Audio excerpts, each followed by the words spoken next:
네, 9장 41절입니다. 41절부터긴 한데, 사실 38절부터 좀 봐야 전체적인 그 내용과 분위기와 주제를 좀 알 수 있을 것 같아요. 그래서 38절부터 좀 보면은, 요한이 예수께 여쭤보되, 선생님, 우리를 따르지 않는 어떤 자가 주의 이름으로 귀신을 내쫓는 것을 우리가 보고 우리를 따르지 아니하므로 금하였나이다.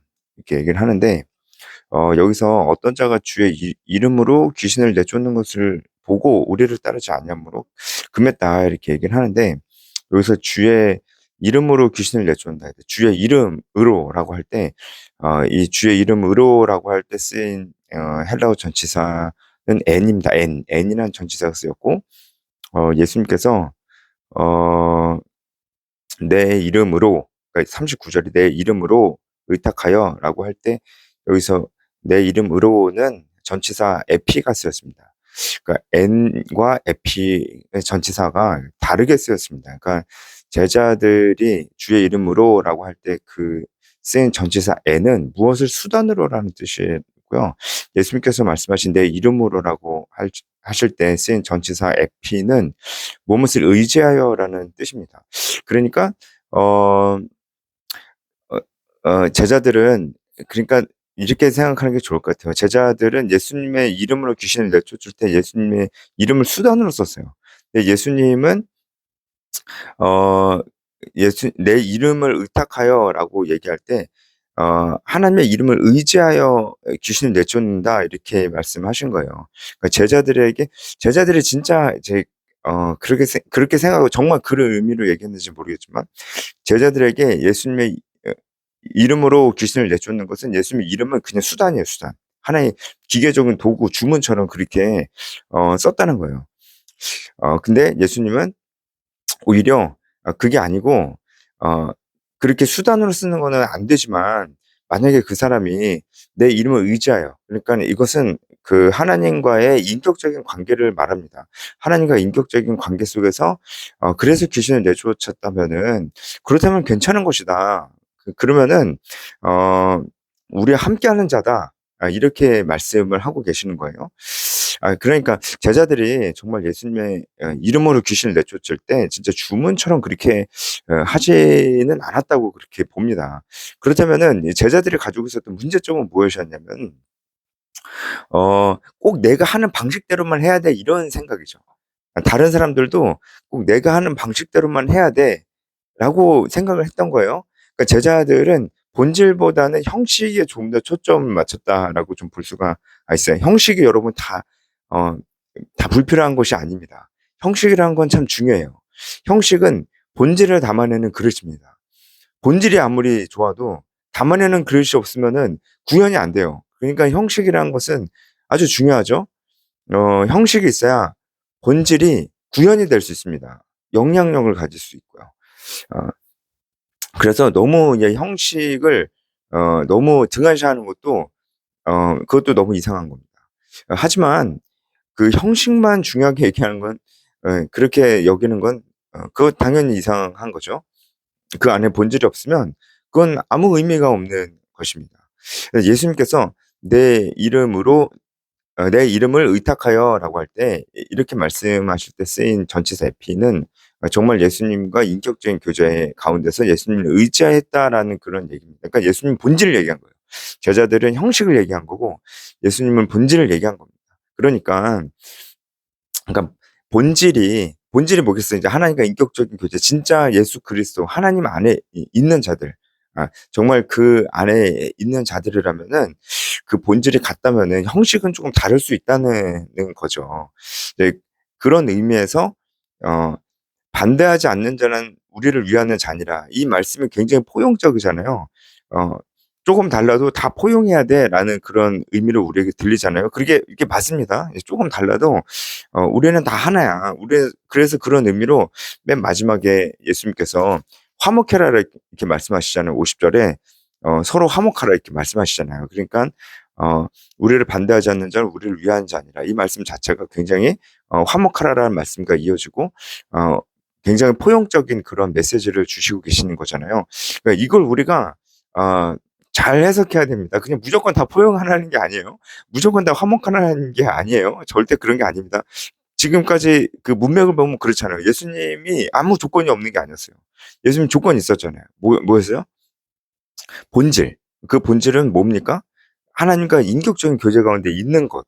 그러니까 정말 하나님 안에 있는 사람들, 하나님 안에 있어야 돼요. 하나님 정말 이 진리 안에 있어야 돼요. 이 진리 안에 있어야 되고 하나님 안에 있는 자들입니다. 네, 그 안에 있으면은 조금 형식이 다를 수도 있고 모습이 좀 다를 수도 있고 형태가 좀 다를 수도 있다는 거예요. 그런데 본질은 절대로 양보할 수가 없는 겁니다. 어, 이 중요한 조건을 무시를 해버리고 무조건 다 화목해라. 무조건 반대하지 않는 자는 우리를 위한 자라고 해가지고 뭐 다 화목하고 다 이게 좋은 게 좋은 거고 이제 그렇게 생각하면은 이 말씀을 정말로 잘못 보는 것이고 그런 의미에서 이 말씀을 인용을 한다면은 진짜 그냥 자기 생각을 그냥 자기 주장을 하고 싶어서 성경을 그냥 껴맞추는 것밖에 안 되는 거죠. 이 말씀은 그렇게 얘기하고 있는 게 아니잖아요. 이 부분을 우리가 잘 생각하면서 그 뒤에 이제 범죄하면은 너에게 그 범죄하면 그러니까 너의 그 눈이 범죄하고 그렇죠? 너 손이 범죄하고 발이 범죄하고 눈이 범죄하면은 그러면은 끔찍한 형벌을 받게 될 거야. 야, 이런 말씀을 우리가 그래서 이해를 할 수가 있는 거예요. 어, 그러니까 그렇죠. 이 부분들을 우리가 잘 알아야 됩니다. 네, 이 문맥 속에서 좀 봐야 됩니다. 그래서 그 예수님께서 이제 41절부터 시작해서 예수님께서 하시려는 말씀은 어, 작은 자를 실족해 하지 말라는 거예요. 이 실족해 하지 말라는 거는 범죄하게 만들지 말라는 겁니다. 작은 자를 범죄하게 하지 말라고 말씀하시는 겁니다. 여기서 작은 자는 이제 그 37절의 이 어린아이와 좀 연관이 된다고 좀 볼 수가 있어요. 37절의 어린아이는 어떤 사람이었습니까? 좀 영적으로 도움이 필요한 사람. 그래서 제자들에게 예수님께서 이 어린아이를 영접하라고 말씀하셨잖아요. 이 어린아이를 영접하는 것이 나를 영접하는 것이다 이렇게 말씀하셨잖아요. 왜 그런 말씀을 하셨어요? 네. 너희가 살아가야 될 삶, 너희가 기대해야 될 삶, 너희가 그 추구해야 될 삶이 영광스러운 삶이 아니고 바로 이 작은 사람을 섬기는 삶, 섬기는 삶, 헌신하는 삶, 희생하는 삶이 너희가 살아야 될 삶이야라는 말씀을 하시면서 이 어린아이를 영접함이라는 말씀을 하셨습니다. 그래서 이 41절에 작은 자, 41절, 42절에 42절에 이 작은 자도 바로 이 어린아이와 비슷한 맥락에서 우리가 볼 수 있다라고 하는 것입니다. 그렇다면은 이 작은 자들은 영적으로 어린 사람들, 그래서 우리가 섬기고 우리가 희생과 헌신을 통해서 섬겨야 할 대상들이라고 좀 볼 수가 있겠죠. 그러니까 영적으로 작은 자니까, 영적으로 도움이 필요한 자니까, 영적으로 미숙한 자니까 당연히 잘 넘어지겠죠. 여기서 약간 작은 자니까 당연히 잘 실족하겠죠. 실족한다는 건 뭡니까? 범죄한다는 거예요. 범죄한다는 거. 그러니까 그 작은 자가 범죄하기 쉬워요. 이제 미숙하고 이제 연약하니까 이제 범죄하기 쉽습니다. 근데 그런 사람을 안 그래도 범죄하기 쉬운 사람을 범죄케 하면 안 되는 거예요. 범죄케 하면 안 되는 거예요. 그게 굉장히 큰 죄라고 말씀하시는 겁니다. 그게 얼만큼 큰 죄인지 예수님께서 이제 세 단계를 통해서 말씀을 하시는 건데 이게 같은 내용을 반복해서 말씀하시는 거라고 볼 수가 있죠. 그러니까 어떤 겁니까? 그러니까 이제 손이 발이 범죄한다면, 눈이 범죄한다면 이렇게 세 번을 반복해서 말씀을 하시면서 강조를 하는 겁니다. 당시에 유대인들은 이제 죄가 손과 발과 눈을 통해서 그 죄가 실행된다고 그렇게 좀 봤어요. 그래서 예수님께서 이렇게 말씀하시는 부분도 있었습니다. 어쨌든 예수님께서는 같은 내용을 세 번 반복해서 말씀하시면서 강조하는 건데 그 내용이 무엇이냐면은 바로 이런 연약한 자를 범죄케 하는 것이 얼마나 큰 죄인지를 말씀해 주시는 거예요. 그게 한마디로 지옥에 떨어질 정도로 큰 죄라고 하는 겁니다. 근데 여기서 우리가 오해하지 말아야 될 것은 우리가 예수 그리스도를 영접하고 우리가 하나님의 자녀가 됐으면은 이건 취소되지 않습니다. 구원은 취소되지 않아요. 그렇다면 그렇다면은 잘됐다. 뭐 우리가 뭐 손으로 범죄해도 눈으로 범죄해도 어차피 우리는 여기 말하는 이 불이 꺼지지 않는 이런 끔찍한 지옥에 떨어지지 않으니까 그럼 잘 됐다. 우리는 뭐 이거 신경 쓸 필요 없겠네. 예, 당연히 아니죠. 그쵸? 우리가 우리가 범죄해도 우리는 지옥에 갈 일이 없습니다. 구원은 취소되는 것이 아니기 때문에. 그렇다면 마음대로 살아도 되나요? 더 그럴 수 없어요. 더 그럴 수가 없는 겁니다. 왜냐면은 우리가 죄를 지었고 우리가 진짜 하나님 안에 있고 우리가 짓는 죄가 정말 무엇인지 안다면 우리는 정말 부끄러워서 그 죄를 다시 지을 수가 없는 거예요. 그 죄가 얼마나 심각한 것이고 얼마나 큰 것인지를 우리가 알 때 우리는 부끄러울 수밖에 없는 겁니다. 반대로 우리가 짓는 그 죄가 얼마나 큰 것이고 얼마나 심각한 것인지 모를 때 우리는 부끄럽지 않아요. 당연하죠. 이제 그게 얼마나 심각한 건지 모르는데 왜 부끄럽겠어요. 그러니까 우리가 이 죄가 얼마나 심각한 건지를 알아야 된다는 거예요.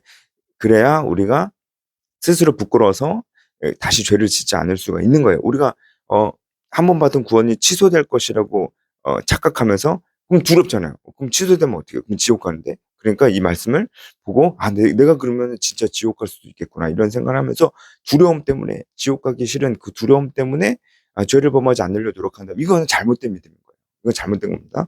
그러면 안 되고요.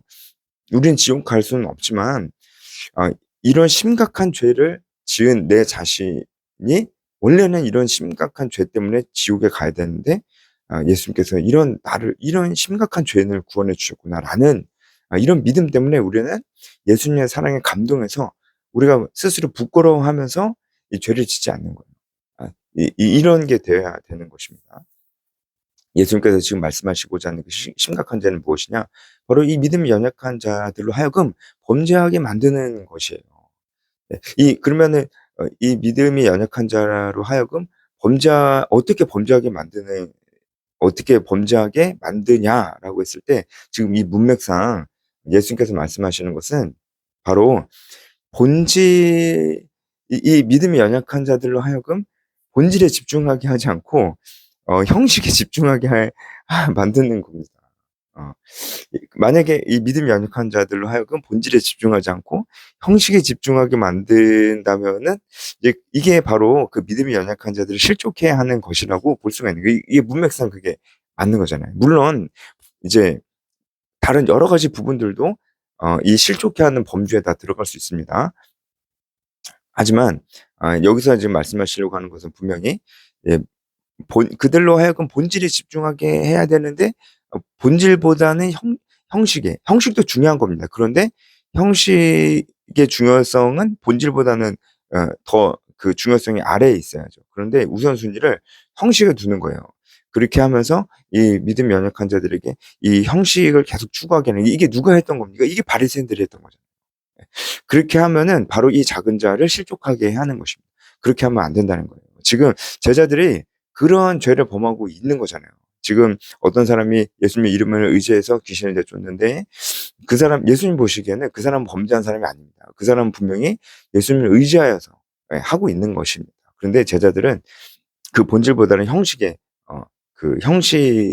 더 치우쳐서 '아니 우리가 예수님을 따르고 있는데 쟤는 뭐냐?' 이런 생각으로 어 본질보다는 형식에 치우쳐서 그 사람을 정죄하는 마음을 가지고 있는 거예요.